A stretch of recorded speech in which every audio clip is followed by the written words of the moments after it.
Hello friends, welcome back to Top Cinemas. Tamil டப்பிங்ல எப்போ வரும்னு காத்திருந்த ரசிகர்களுக்கு பிரியாணி விருந்தா இந்த படத்தை டி தமிழ்ல ஆகஸ்ட் 15க்கு பிரீமியர் பண்ணிருக்காங்க. ஒரு பிளானட்ல 1 hour இருந்தா எர்த்ல 7 வருஷம் கடந்து போகும் அப்படின்னு சொன்னா நம்புவீங்களா? அதை விட ஷாக்கிங்கா தன்னுடைய டாட்டரை விட வயசு அதிகமாகிற ஒரு ஃபாதருடைய எமோஷனல் ஜேர்னியை சொன்ன ஒரு படம் தான் தலைவன் கிறிஸ்டோபர் நோலனுடைய இன்டர்ஸ்டெல்லார். இந்த படத்தை ஏன் ஒரு மாஸ்டர் பீஸா செலிப்ரேட் பண்றாங்க அப்படின்றத பாத்துடலாம். இன்டர்ஸ்டெல்லார் படத்துடைய கதை ஃபியூச்சர்ல நடக்குது. பூமியில விவசாயம் அழிஞ்சு மணற்புயல்கள், உணவு பற்றாக்குறை மாதிரியான விஷயங்கள் மனித இனத்துடைய சர்வைவல்ல கேள்விக்குறியாக்குது. முன்னாள் நாசா பைலட்டான கூப்பர் பாத்தீங்கன்னா இப்ப விவசாயம் செஞ்சுட்டு தன் ஃபேமிலியோட வாழ்ந்துட்டு இருக்காரு. ஆனா ஒரு மிஸ்டீரியான டிஸ்கவரி மூலமா நாசாவுடைய சீக்ரெட் மிஷன் பத்தி அவருக்கு தெரிய வருது. சேட்டர்ன் பக்கத்துல கண்டுபிடிக்கப்பட்ட ஒரு வார்ம் ஹோல் மூலமா வேற கேலக்சிக்கு டிராவல் பண்ணி மனித இனம் செட்டில் ஆகக்கூடிய மாதிரியான ஒரு சூட்டபிளான ஒரு பிளானட் இருக்கா அப்படின்றத கண்டுபிடிக்கிறது அந்த மிஷின். கூப்பர் தன்னுடைய ஃபேமிலியை விட்டுட்டு பிராண்ட் அண்ட் அதர் சயின்டிஸ்டோட சேர்ந்து ஒரு ஸ்பேஸ் மிஷனுக்கு கிளம்புறாரு. ஆனா ஸ்பேஸ்ல டைம், கிராவிட்டி, டிஸ்டன்ஸ் எல்லாமே எர்த்ல இருக்கிறத விட கம்ப்ளீட்டா டிஃபரெண்டா ஒர்க் ஆகுது. ஒரு கிரகத்துல சில நிமிடங்களை நீங்க ஸ்பெண்ட் பண்ணாலே பூமியில பல வருடங்கள் கடந்து போகிற ஒரு சூழல் உண்டாகுது. இந்த மிஷன் சக்சஸ் ஆகுமா? கூப்பர் தன்னுடைய ஃபேமிலியை மறுபடியும் பார்க்க முடியுமா? ஹியூமனிட்டிக்கு ஒரு புது வீடு கிடைக்குமா அப்படின்றத ஒரு எமோஷனலான சைஃபை ஜேர்னியா சொன்ன படம் தான் இன்டர்ஸ்டெல்லார். 2014 இந்த படம் வரதுக்கு முன்னாடி தி ஸ்பேஸ் ஒடிசி அப்படின்ற ஒரு படம் தான் சைஃபை படங்களுடைய உச்சம் அப்படின்ற மாதிரி சொல்லப்பட்டது. கல்ட் கிளாசிக் அப்படின்ற ஒரு நிலையில இருந்துச்சு அப்படின்னு சொல்லலாம். இன்னைக்கு தேதிக்கும் அது கல்ட் கிளாசிக் தான். பட் அதை பிரேக் பண்ற மாதிரி எந்த படமும் அந்த டைம்ல வரல. கிறிஸ்டோபர் நோலனே பாத்தீங்கன்னா சில சீக்வன்சஸ் அந்த படத்தை பார்த்து இன்ஸ்பயர் ஆகி வச்சிருக்கேன் அப்படிங்கிற மாதிரி சொல்லியிருப்பாரு. ஆனா இந்த படம் வந்ததுக்கு அப்புறமா அந்த படத்தையும் மிஞ்சிற அளவுக்கு ஒரு சைஃபை மைண்ட் பெண்டிங் மூவியா இந்த படம் மாறுச்சு. அதுக்கப்புறமா இந்த படத்துக்கான ஒரு கல்ட் கிளாசிக் ஸ்டேட்டஸ் அப்படின்றதும் உண்டாச்சு. ஐமேக்ஸ்ல பாத்தீங்கன்னா ரொம்ப வருஷங்களா ஒரு சிங்கிள் ஸ்கிரீன்ல வச்சு ஓட்டிட்டே இருப்பாங்க இந்த படத்தை. எப்ப பார்த்தாலுமே பாத்தீங்கன்னா அந்த பிரமிப்பு அப்படின்றது இந்த படத்துல இருக்கும். அதுக்காகவே ஒரு தனி ஃபேன் பேஸ் அப்படின்றது இருப்பாங்க. ஒரு ஐமேக்ஸ் படம்னா இப்படிதான் இருக்கணும் அப்படின்றதுக்கு ஒரு பெஞ்ச் மார்க் செட் பண்ண ஒரு படம் அப்படின்னே சொல்லலாம். தலைவன் கிறிஸ்டோபர் நோலன் பாத்தீங்கன்னா எப்படி இதை யோசிச்சார் அப்படின்றதே எனக்கு தெரியல. ஒரு விஷனரி டைரக்டர் அப்படின்றத ப்ரூவ் பண்ண ஒரு படம் அப்படின்னே சொல்லலாம். ஒரு காம்ப்ளெக்ஸான கான்செப்டான space exploration, relativity, wormhole, black hole, time dilation மாதிரியான கான்செப்ட்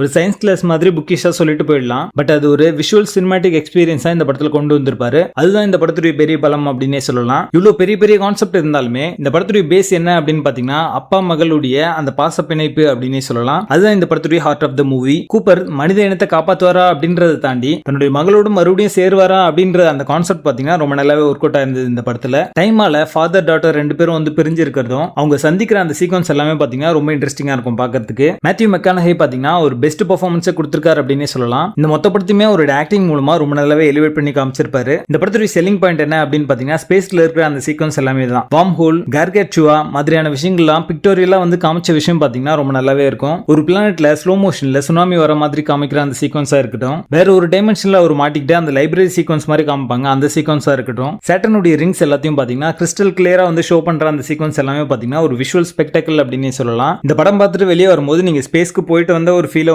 தர மாதிரியான ஒரு படமா இந்த படம் இருக்கும். இதனாலே பாத்தீங்கன்னா 2015 ஆஸ்கர் ரேஸ்ல விஷுவல் எஃபெக்ட்ஸ்க்கான அந்த ஆஸ்கரை இந்த படம் தான் வாங்குச்சு. ஹான்ஸ் சிம்மரோட மியூசிக் பாத்தீங்கன்னா தரமா இருக்கும் இந்த படம் முழுக்கவே. இன்னைக்கு தேதி வரைக்குமே பாத்தீங்கன்னா நிறைய பேர் அந்த சவுண்ட் ட்ராக் கேட்டுட்டே இருப்பாங்க. அது கேட்டாலே ஒரு மெஸ்மரைசிங் ஃபீல் தர மாதிரி அமைஞ்சிருக்கும். டார்ஸ் அப்படிங்கிற ஒரு ரோபோட் பாத்தீங்கன்னா இது வரைக்கும் நீங்க எந்த படத்துல பார்த்தாலுமே ரோபோட் இப்படிதான் இருக்கும் அப்படின்ற மாதிரி கிளிஷேவா வச்சிருப்பாங்க. அது எல்லாத்தையும் உடைச்சு விஷுவலி பாத்தீங்கன்னா பாக்கிறதுக்கு ரோபோட் மாதிரியே இருக்காது. இருந்தாலுமே டார்ஸ் பாத்தீங்கன்னா முக்கியமான சீக்வன்ஸ்ல யூஸ் பண்ணிருப்பாங்க. அது பாக்கிறதுக்கு பாத்தீங்கன்னா ஒரு தியேட்டர் மொமெண்டா அமைஞ்சிருக்கும். நைட்டிஸ் பொறுத்த வரைக்கும் கிறிஸ்டோபர் நோலன் படம் அப்படின்னு எடுத்துட்டீங்க அப்படின்னாலே நீங்க கவனிக்கல அப்படின்னா உங்களுக்கு போரிங்கா தான் இருக்கும். பட் ட்ரஸ்ட் மீ, இந்த படம் உங்களுக்கு புரியல அப்படின்னா 2வது முறை பாருங்க. 2வது முறை பார்க்கும்போது உங்களுக்கு நிறைய விஷயங்கள் புரிய ஆரம்பிக்கும். நீங்க பார்த்த விஷயங்களே பாத்தீங்கன்னா வேற மாதிரி உங்களுக்கு தோணும். சோ ரிப்பீட் வேல்யூ இருக்கிற ஒரு படமா இந்த படம் இருக்கு. அப்படியே இந்த படம் புரியல அப்படின்னா படம் பார்த்ததுக்கு அப்புறமா மூவி எக்ஸ்பிளனேஷன் வீடியோஸ் நிறைய இருக்கும். அதெல்லாம் நீங்க பாத்தீங்க அப்படின்னா என்ன நடக்குது அப்படின்றது உங்களுக்கு புரிஞ்சிடும். சோ அதுக்கப்புறம் இது ஒரு கல்ட் கிளாசிக் மூவி அப்படின்றது நீங்களே ஒத்துப்பீங்க. அந்த மாதிரி தான் இந்த படமே இருந்துச்சு அப்படின்னே சொல்லலாம். ஸ்டார்டிங்ல சில பேருக்கு இந்த படம் புரியல. அதுக்கப்புறமா இந்த மூவியோட எக்ஸ்பிளனேஷன் எல்லாமே பார்த்ததுக்கு அப்புறமா இந்த படம் ஒரு நல்ல படம் அப்படின்றத ஒத்துப்பாங்க.